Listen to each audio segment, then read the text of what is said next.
Student class 12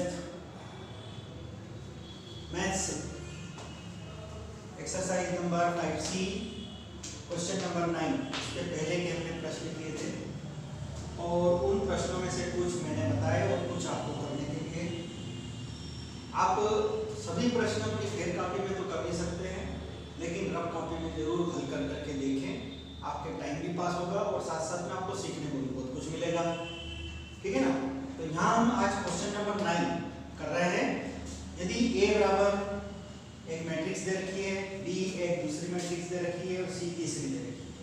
ये एक पंक्ति और 3 कॉलम वाली है, यानी कि 1 3 की है।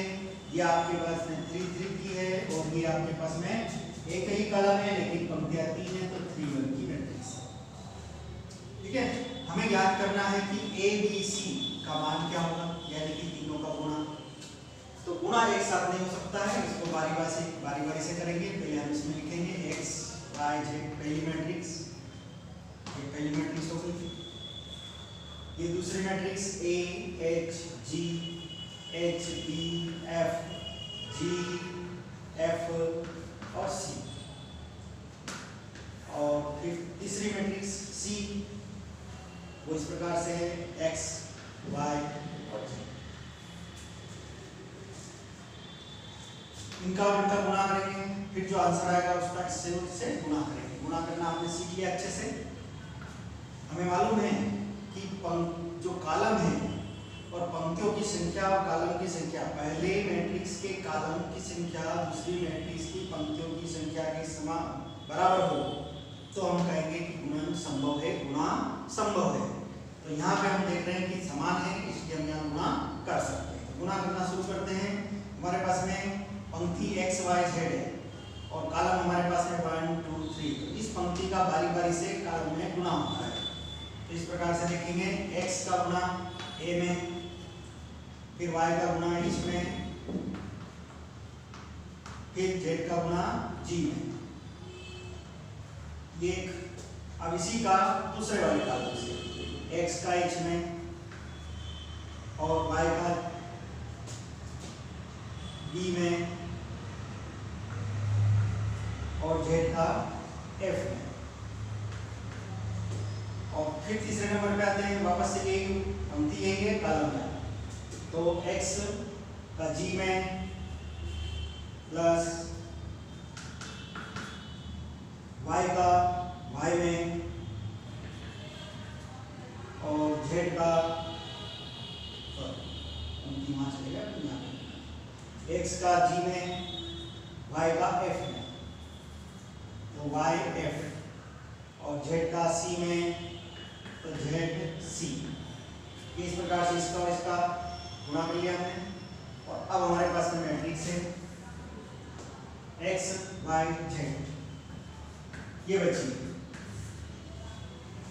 ये वाली मैट्रिक्स। अब इसका और इसका गुणा करेंगे। तो यहाँ पे भी देखिए आप, यहाँ पे आप देखेंगे कॉलम 1 2 3 कॉलम है, तो पंक्ति कितनी है 1 2 3, पंक्ति भी 3 है, यानी कि इसका भी गुणा संभव है। तो हम यहाँ पे गुणा करते हैं, फिर से देखते हैं गुणा। ये हमारी पंक्ति है पूरी, तो इस पंक्ति का इस पूरे कॉलम में गुणा होगा। एक ही पंक्ति है, एक ही कॉलम है, इसलिए आराम से गुणा हो सकते हैं। देखिए x में गुणा करेंगे तो ये आ जाएगा आपका x, अगर आप चाहो तो इसको ऐसे भी लिख सकते हो, x ब्रैकेट कर करके, इसी तरह से ये y ब्रैकेट करके इसको z ब्रैकेट, कैसे x a plus yz plus zg। इसी तरह से इसमें y लिख सकते हो xh plus yb plus zf, और तीसरे नंबर पे z लिख सकते हो xg plus yf plus zc, ठीक है। और इस प्रकार से इनका आपस में अगर गुणा कर देंगे तो हमें एक मैट्रिक्स प्राप्त हो जाएगी और वही हमारा जो आंसर फाइनल उत्तर हो जाएगा। वो भी आप कर सकते हैं। x का x में एक मिनट बताता हूँ। x का x में x square x y z plus x z g, x z g ये हो गया। इसी तरह से दूसरे में देखेंगे y का, तो x y h plus y square b plus Z Y Z X. तीसरे नंबर पे X Z G Y Z F, और तीसरे नंबर पे आ जाएगा आपके पास में जेड स्क्वायर सी। ये मैट्रिक्स हो जाएगी और इसमें पंक्ति एक ही है लेकिन कॉलम 1 2 3 है, तो ये बनेगी 1/3 एक मैट्रिक्स और ये हमारा आंसर हो जाएगा इस प्रकार से। ठीक है, तो ये एक उत्तर था हमारा। अब इसमें यदि और कुछ ऐसी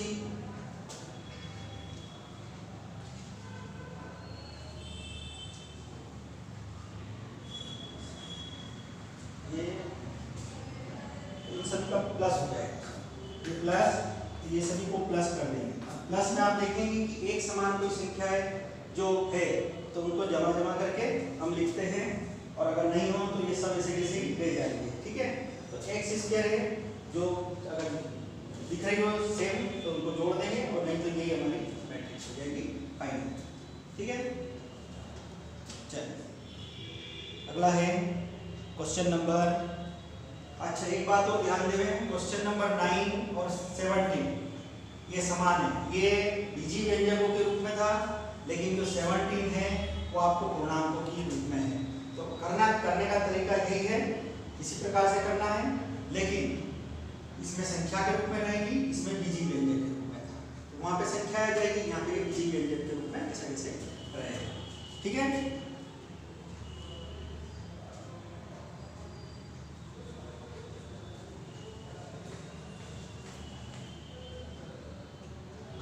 क्वेश्चन नंबर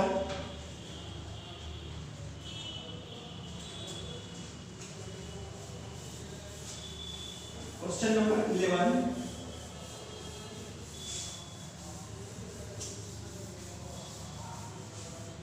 11वां क्वेश्चन है आपका।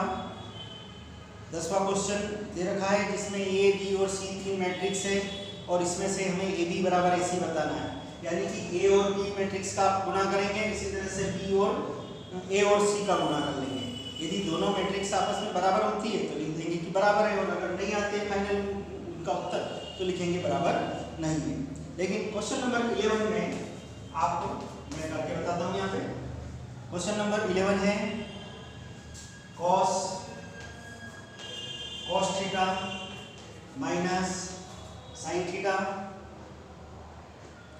प्लस साइन, और minus sine theta cos theta.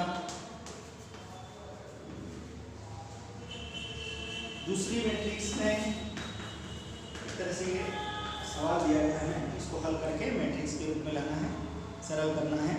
Sign theta cos theta minus cos theta और साइन, ये इस प्रकार से इसे हल सरल करना है। सिंपल एकदम, पहले गुणा कर देंगे, इसी तरह से इसमें भी गुणा करेंगे। कॉस थीटा है तो इसका गुणा करने पर कॉस थीटा कॉस में गुणा करेंगे, cos square theta cos theta का साइन में गुणा कर देंगे, कॉस थीटा साइन थीटा। इसी तरह से यहाँ पे आएंगे आपके पास में तो minus sine theta cos theta, यहाँ आ जाएंगे आपके पास में कॉस स्क्वायर थीटा, फिर प्लस साइन में sine square theta minus sine theta cos theta. इसी तरह से यहाँ पे साइन थीटा कॉस थीटा, और ये आ जाएंगे आपके पास में साइन स्क्वायर थीटा। अब चूंकि प्लस करना है तो प्लस आप आसानी से कर सकते हैं, ये भी हमने सीखा है। Cos square theta plus sine square theta, ये आपके पास में आ रहे हैं। इसी तरह से इसमें इसको जोड़ेंगे, ये हमारे पास में आ जाएंगे cos theta sine theta minus sine theta cos theta. जुड़ना है लेकिन चिन्ह माइनस के, इसमें इसको और इसको प्लस कर रहे हैं तो साइन थीटा पहले उसको लिख देते हैं, साइन थीटा कॉस थीटा ना minus sine theta cos theta, और अब ये cos square theta plus sine square theta, cos square theta plus sine square theta. हम जानते हैं कि cos square theta plus sine square theta बराबर 1 होता है, तो ये 1 ये भी आपस में कट जाएंगे, तो इसकी जगह 0, ये भी, तो क्या बचेंगे 0 और यहाँ आ जाएंगे आपके पास में 1। 2/2 की एक मैट्रिक्स प्राप्त हो रही है हमारे को, जिसको हम एकक मैट्रिक्स है ये, इसलिए इसको हम I बराबर I और 2/2 की है तो इसको I2 भी लिख सकते हैं। इस प्रकार से ये सवाल हमारा हल होता है।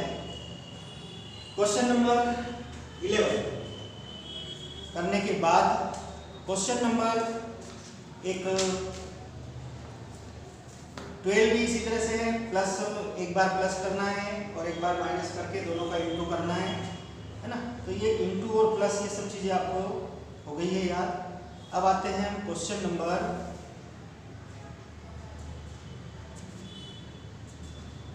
13। क्वेश्चन नंबर 13,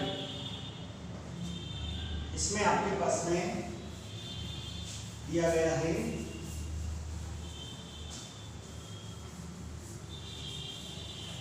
क्वेश्चन नंबर 13 में आपके पास में दिया गया है कि a बराबर cos theta minus sine theta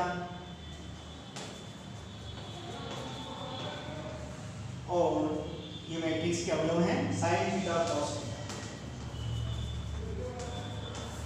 और हमें प्रूव करके बताना है, सिद्ध करके कि a to the power n का मान जो होता है वो cos n theta minus sine n theta और साइन n थीटा और cos n थीटा, ये होता है a to the power n का मान। ये हमें सिद्ध करके बताना है, जबकि ये दिया गया है। तो इसमें सिंपल है, पहले हम a स्क्वायर का मान निकाल लेंगे, फिर a क्यूब का मान निकाल लेंगे, और चाहे तो उसको a टू द पावर 4 का मान निकाल लेंगे, और उनके आधार पर हम कह सकते हैं कि a to the power n का मान ये होता है। ठीक है, एक बार हम हल करके देखते हैं, इसके आगे का आप देखेंगे। इसको मैं हटा देता हूँ, ये सिद्ध करना था। यहाँ पे हमारे पास में a है तो हम अपनी बात a स्क्वायर निकालते हैं। a स्क्वायर का मतलब होता है a into a। ठीक है, अब यहाँ लिखा हमने cos theta sine theta cos theta, और इसी तरह से a into a, फिर से एक बार cos theta minus sine theta और साइन थीटा cos थीटा, ये लिख देंगे। अब इनका आपस में गुणा करते हैं। दो देख रहे होंगे आप, दो पंक्ति दो कॉलम दोनों में समान है, दो पंक्तियां हैं तो इसमें दो कॉलम है, यानी कि हमारा गुणन संभव है, और गुणन संभव है, गुणा संभव है, हम गुणा करते हैं पंक्ति काल, इस प्रकार से गुणा होता है। अब गुणा करेंगे cos थीटा का cos थीटा में cos स्क्वायर थीटा, ठीक है। फिर उसके बाद में आते हैं माइनस साइन का, साइन में गुणा होगा तो ये प्लस आना चाहिए यहाँ पे, लेकिन ये माइनस होने से यहाँ पे माइनस आ जाएगा। साइन का साइन में गुणा कर दोगे तो ये आ जाएगा साइन स्क्वायर थीटा। ठीक है, अब इसी पंक्ति का इस वाले कॉलम में गुणा करेंगे। पहले cos थीटा का साइन थीटा में, तो ये हो जाएगा आपके minus sine theta cos theta, और इसी पंक्ति से अब दूसरे हैं minus sine theta cos theta. अब इससे इसके पास में आएंगे तो ये माइनस है, ये minus sine theta cos theta, ये भी आ गया आपके पास में साइन थीटा cos थीटा। ठीक, इसी प्रकार से अब दूसरी पंक्ति और कॉलम, पहला कॉलम दूसरा column, sine theta cos theta plus sine theta cos theta, फिर यहाँ से पंक्ति दूसरी और कॉलम दूसरा, साइन थीटा तो ये हो गया आपके पास में minus sine square theta, sine theta तो ये हो जाएगा माइनस साइन स्क्वायर थीटा।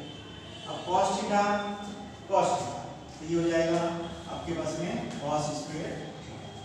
ठीक है, अब इसको थोड़ा सरल करते हैं। cos square theta minus sine square theta एक फार्मूला है, और इसमें बनता है cos 2 थीटा। यहाँ पे भी आप देखेंगे साइन थीटा cos थीटा, एक और एक दो, तो ये बन गया आपके पास में 2 साइन थीटा cos थीटा। ठीक है, यहाँ पे माइनस है, दोनों में से माइनस कॉमन ले लेते हैं, तो ये बन जाएगा आपके पास में एक साइन थीटा और एक साइन थीटा, क्योंकि माइनस माइनस कॉमन है तो ये प्लस हो जाएगा, 1 और 1 2 मिल जाएंगे, दोनों सेम है इसके, तो ये बन जाएंगे आपके पास में 2 sin थीटा cos थीटा। और ये आपके पास में से इसको हम चेंज कर लेते हैं, cos square theta minus sin square theta, cos square theta minus sin square theta, ऐसा ये और ये सेम है, यानी कि इसका मान जब cos 2 थीटा है तो इसका मान भी cos 2 थीटा होगा, और 2 sin थीटा cos थीटा बराबर sin 2 थीटा होता है, और यहाँ पे भी 2 sin थीटा cos थीटा बराबर 2 sin 2 थीटा होगा। तो ये मान आएंगे तो किस प्रकार से बनेगा ये cos 2 थीटा sin 2 थीटा और माइनस sin 2 थीटा, और यहाँ पे आ जाएंगे आपके पास में cos 2 थीटा। आप देख रहे हैं कि जहाँ पर a था सिंगल तो वहाँ पे केवल एक थीटा, लेकिन जैसे ही हमने इसको a स्क्वायर किया तो वहाँ पर हमारे पास में थीटा का मान 2 थीटा होगा। तो इसी तरह से यदि हम a क्यूब का मान निकालें तो a स्क्वायर इंटू a कर देंगे। अब a स्क्वायर में तो आपको क्या लिखना पड़ेगा, cos 2 theta sin 2 theta sin 2 theta और यहाँ पे cos 2 थीटा। अब बचा a की जगह आपको क्या लिखना पड़ेगा, a का मान cos theta minus sin theta और sin theta into cos theta, ये लिखेंगे, ये 2 थीटा है, ये 2 थीटा। इसका और इसका अगर हम मल्टीप्लाई करें जैसे कि ये किया है तो हमारे पास में जो आएगा, इसका जो मान आएगा ये क्यू का, वो इस प्रकार से आएगा cos 3 theta minus sin 3 theta और sin 3 थीटा यहाँ पे आ जाएगा cos 3 थीटा, ठीक है, ये a3 का है। इसी तरह से यदि हम a4 का निकालेंगे तो 4 4 आ जाएंगे, 5 निकालेंगे तो 5 5 आ जाएंगे। तो इन दोनों तीनों के आधार पर हम लिख सकते हैं, क्या लिखेंगे, इक्वेशन नंबर 1 2 3 के आधार पर, दोनों के आधार पर क्या हो जाएगा, a to the power n बराबर matrix cos n theta minus sin n theta upon sin n theta और cos n थीटा। इस प्रकार से ये मैट्रिक्स प्राप्त हो जाएगी an बाय, ठीक है, ये इस प्रकार और ये इस प्रकार होगा। तो इसमें क्या है कि जैसे पहले a दे रखा है तो a स्क्वायर निकालेंगे, a क्यूब निकालेंगे, यदि एक और निकालना तो a टू द पावर 4 निकाल सकते हैं, और नहीं तो ऐसा करके नंबर 1 2 3 के आधार पर हम कह सकते हैं कि cos n a की घात n बराबर होता है cos, जो मैट्रिक्स होती है की घात n की, वो cos n theta minus sin n theta sin n theta cos n theta, ये इसके अवयव है, ठीक है, इसे हम कर सकते हैं। एक प्रश्न और देखिए, और प्रश्न नंबर, देखिए बहुत सारे प्रश्न इसमें हैं और बहुत से प्रश्न सेम मिलते जुलते भी हैं। तो जो मिलते जुलते प्रश्न हैं और जो कर सकते हैं रफ कॉपी में कर करके प्रैक्टिस कर सकते हैं, और जो ऐसे प्रश्न हो जो हमें कॉपी में करना पड़ेगा, कभी भी देख सकते हैं देखने के लिए, तो आप उसे जरूर कॉपी में करें। तो ये था हमारा क्वेश्चन नंबर 13। एक प्रश्न और हम लेते हैं और वो है क्वेश्चन नंबर 16। क्वेश्चन नंबर 16 में इस प्रकार से है कि मान ज्ञात कीजिए, सिंपल प्रश्न है, मान ज्ञात कीजिए। एक मैट्रिक्स दे रखी है हमारे को 1 2 और फिर उसके बाद में दे रखी है प्लस 5 3 4 और एक ब्रैकेट में, और उसके बाद में ब्रैकेट बंद करके एक नई मैट्रिक्स को दे दी है 1 2 4 6 1 2 4 6 8 and 10, और इसे हमें हल करना है, सरल करना है, ठीक है। हल करके सरल करके यहाँ पे सबसे पहले हम क्या करेंगे, ये मैट्रिक्स को कैसे लेने देते हैं, इसमें मल्टीप्लाई कर देते हैं, 5 तिया 15, 5 चौक 20 और ये 1 2 4 6 8 10 ये से अब इसको प्लस कर देते हैं। 1 15 में प्लस होगा तो 16, 2 20 में प्लस होगा 22 और यहाँ से हमारे पास में 1 4 8 2 6 10 ये दूसरी मैट्रिक्स क्या होगा, कॉलम 2 है तो पंक्ति भी 2 है, यानी कि इनका गुणा संभव है और गुणा संभव है तो हम इसका गुणा करते हैं पंक्ति कॉलम, ठीक है। पंक्ति से कॉलम में जाते हैं, 16 का 1 में गुणा प्लस 22 का 2 में गुणा, ये अब पंक्ति दूसरा कॉलम 16 का 4 में गुणा प्लस 22 का 6 में, तीसरे में पंक्ति यही है लेकिन कॉलम फिर से 16 का 8 में गुणा प्लस 22 का 10 में, ठीक है। इनका गुणा कर लेंगे और जो मैट्रिक्स प्राप्त होगी वो हमारी मैट्रिक्स हो जाएगी जिसमें पंक्ति तो एक ही है लेकिन कॉलम कितने हैं, 3 है। इस प्रकार से हम क्वेश्चन नंबर 16 को कर सकते हैं। इसी तरह से एक प्रश्न और देखिए, मिलते जुलते प्रश्न हैं सभी और क्वेश्चन नंबर आप देखते हैं इसमें 19,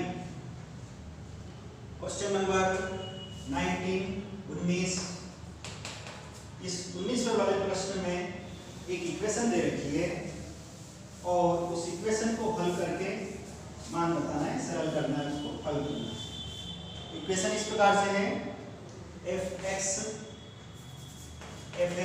बराबर फंक्शन नहीं है x² माइनस 5x प्लस 6 यह हमें दे रखा है और इसमें साथ में दे रखा है कि fa की गणना कीजिए, fa की गणना करना है हमें। तो जहां पर हमारे पास में 1 से मान लेते हैं कि माना x बराबर इसके 1 है, fa की गणना करनी है तो ये इस प्रकार से आ जाएगा fa बराबर जहां a x है वहां पर हम a रख देंगे इस प्रकार से। अब जो a की वैल्यू दे रखी है, a का मान जो दे रखा है वो रख देते हैं हमारे पास में जो दिया गया है। a का मान दे रखा है 2 2 1 मैट्रिक्स जो है तो इनके मान रख देते हैं 2 2 1 फिर दूसरे नंबर पे 0 1 -1 0 1 -1, तीसरा कॉलम जो है 1 -3 0 1 -3 0 और चूंकि ये स्क्वायर है तो अपन इसको 2 बार लिखेंगे, अभी स्क्वायर में डाल देते हैं 5, फिर a का मान 2 0 1 2 1 -3 1 -1 0 प्लस 6 है तो हमारे पास में जो ये विकर्ण अवयव बन जाता है 6 0 0, ठीक है। और उसके बाद में 0 6 0 0 0 6 ये ऐसा इसलिए करा कि ये 3 की है, ये भी 3/3 है, ये भी 3/3 की है तो इसलिए विकर्ण अवयव भी 3 का बना है। अब इसको 2 बार लिख देते हैं 2 0 1 2 1 -3 1 -1 0, 2 बार क्यों लिख रहे हैं क्योंकि ये पावर है। फिर से 2 0 1 2 1 -3 1 -1 0, आप चाहो तो इसको अलग हल करके या फिर मान भी रख सकते हैं। माइनस 5 का गुणा कर देते हैं 5 दूनी 10 0 5 एकम 5 दूनी 5 एकम 5 तिया 15 माइनस के 5 एकम 5 एकम और 5 का 0 और प्लस में जो है इसे 6 0 0 0 6 0 0 0 6। अब इसमें आप देख रहे होंगे कि पंक्तियां कॉलम कितने हैं 3, तो इसमें आप देखिए कि पंक्तियां भी 3 है, यानी कि आराम से आप इनका गुणा कर सकते हैं। पहले इनका गुणा होगा मैट्रिक्स बनेगी उसको इसमें से घटा देंगे, इसमें इस वाली मैट्रिक्स में से इसको घटाएंगे, जो आंसर बचेगा, जो मैट्रिक्स बचेगी उसको इसमें प्लस करेंगे। तो इस प्रकार से हमारा एक समीकरण हल हो जाएगा और उसका मान आ जाएगा fa का मान प्राप्त होगा। ठीक है, तो इसे हल करना है, गुणा करना है, पहले पंक्ति लेंगे तो तीनों का, ठीक है, गुणा कर देते हैं। पहले पंक्ति 2 का 2 से 2 गुणित 2, आप चाहो तो डायरेक्ट भी कर सकते हैं, जैसे जैसे 2 का 2 में 2 दूनी 4 प्लस 0 का 2 में 0 फिर प्लस 1 का 1 में 1, ये 1 हो गया। अब इसी तरह से 2 का 0 में 0 का 1 में और 1 का -1 में माइनस। अब तीसरे नंबर पे फिर 2 का 1 में 0 का -3 में 0 और 1 का 0 में 0। दूसरी पंक्ति कॉलम वही 2 का 2 में 1 का 2 में -3 का 1 में, ऐसे हो गया। इसी तरह से फिर 2 का 0 में 1 का 1 में -1 का -1 में, तो क्या हो जाएगा, माइनस माइनस प्लस, ये जाएगा 1 का -1 में, तो माइनस के 1 आएगा।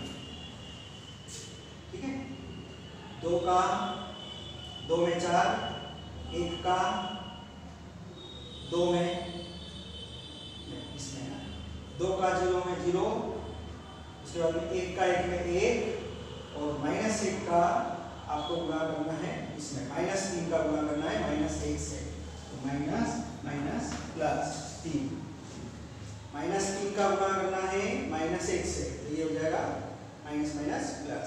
अब तीसरी इसी में वापस से 2 का 1 में 2, 1 का -3 में, तो -3 और -3 का 0 में, ये प्राप्त होगा।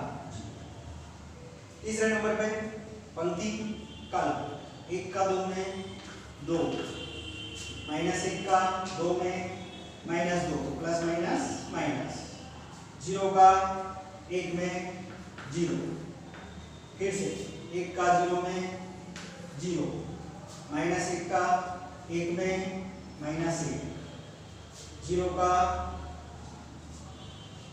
का इसमें -1, तो ये भी 0, हो गया।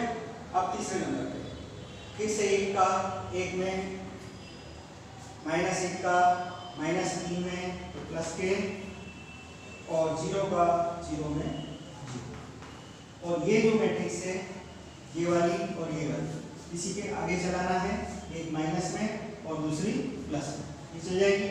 इतना करने के बाद में मैं केवल ये वाली मैट्रिक्स को सरल कर देते हैं, तो आगे आपको आसानी है। 4 और 1 -1 2, 4 और 2 6, 6 में से 3 घटा देंगे तो 3, 3 और 1 4, 2 में से 3 गए तो -1, यहाँ 2 में से 2 गए तो 0, यहाँ के -1 और 3 और 1 मिलके हो गए 4। ये आपकी एक मैट्रिक्स बन गई। और जो लिखी हुई थी दूसरी, वो यहाँ पे माइनस ये वाली लिख देंगे और फिर दूसरी प्लस करके लिखेंगे, फिर घटा के और फिर जोड़, ऐसे करना है ये सवाल। अब तो कर लीजिए, कर लोगे आप, है ना। क्या लिखोगे दूसरे नंबर पे 10 0 5, फिर इसमें आएंगे 10 5 -15, और तीसरे नंबर पे 5 -5 0, 5 -5 0, ये हो गई। तीसरे में प्लस और प्लस करके 6 0 0 6 0 0, ये वाली मैट्रिक्स। इसमें से इसको घटाएंगे, जो मैट्रिक्स आएगी उसमें फिर इस वाले को प्लस करेंगे। ठीक है, ये हल करना। हल करने के पश्चात 5 माइनस 1 2 3 4 माइनस 1 0 माइनस 1 4 से हो जाएगा। तो ये सवाल था हमारा क्वेश्चन नंबर 19 अब एक क्वेश्चन और, ये last question, question number 20, question number 20। प्रश्न आप हल करें, यदि कोई परेशानी हो तो आप कांटेक्ट करें, पूछ लें, है ना। बताने के लिए हम तत्पर हैं, यदि कोई समस्या होगी तो हम जरूर हल करेंगे। इसलिए आप ये नहीं सोचिए कि नहीं आ रहा है तो नहीं करके बैठ गए हैं, ऐसा नहीं है। आप आराम से करें, कोई चीज समझ में नहीं आए तो जरूर पूछें। क्वेश्चन नंबर 20 में हमें दिया गया है कि A बराबर A एक मैट्रिक्स है और वो हमें दे रखी है 2/2 की है, 4 माइनस 1 और 2 ये दे रखी है। और हमें ज्ञात करना है इसमें A माइनस 2 एक यूनिट मैट्रिक्स है और दूसरी दे रखी है यूनिट अवयव है, और दूसरा दे रखा है हमें इसी के साथ में A माइनस 3i और इसका मान होता है 0 के बराबर। मतलब इन दोनों को हल करें और गुणा करेंगे तो हमें 0 प्राप्त होता है। तो हमने इसको हटा दिया, तो सवाल चालू कर देते हैं। सबसे पहले A, तो A की जगह मान लिखेंगे A वाले का A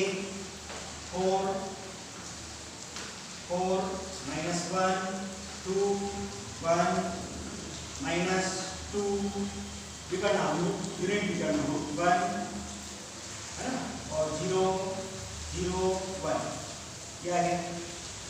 इसी तरह से अब इसमें A का मान वही 4 2 माइनस 1 ये अवयव है इसके, और माइनस 3 इसमें भी हमारे पास में ये 2 है, 2/2 की है तो यूनिट मैट्रिक्स भी 2/2 की लिखेंगे हम। यहाँ आ जाएंगे आपके पास में क्या हो जाएगी 1 0 0 1 इस प्रकार से। पहले इसको हल कर लेते हैं। 4 2 माइनस 1 1 2 का मल्टीप्लाई कर देते हैं, माइनस 2 एकम 2 0 0 2। इसी तरह से इधर 4 माइनस 1 2 1 माइनस इसमें गुणा कर देते हैं 3 0 0 3 ये हो गया। अब इसमें से इसको माइनस करते हैं, तो माइनस करेंगे 4 में से 2 2 2 में से 0 2 माइनस 1 में से 0 माइनस 1, ठीक है। 1 में से 2 गए तो माइनस 1। फिर यहाँ 4 में से 3 गए 1 2 में से 0 गए 2 माइनस 1 में से 0 गए तो माइनस 1 1 में से 3 गए तो माइनस 1। अब इनको क्या करना है, गुणा। वही 2/2 की है, 2 कॉलम 2 पंक्ति, तो गुणा संभव है। पंक्ति कॉलम गुणा करते हैं। गुणा में हम देखते हैं 2 का 1 में गुणा 2 एकम 2 2 का माइनस 1 में गुणा, तो प्लस आना चाहिए था, प्लस माइनस माइनस, ठीक है। अब इसी तरह से इसमें दूसरे वाले 2 दूनी 4 2 दूनी 4 लेकिन माइनस,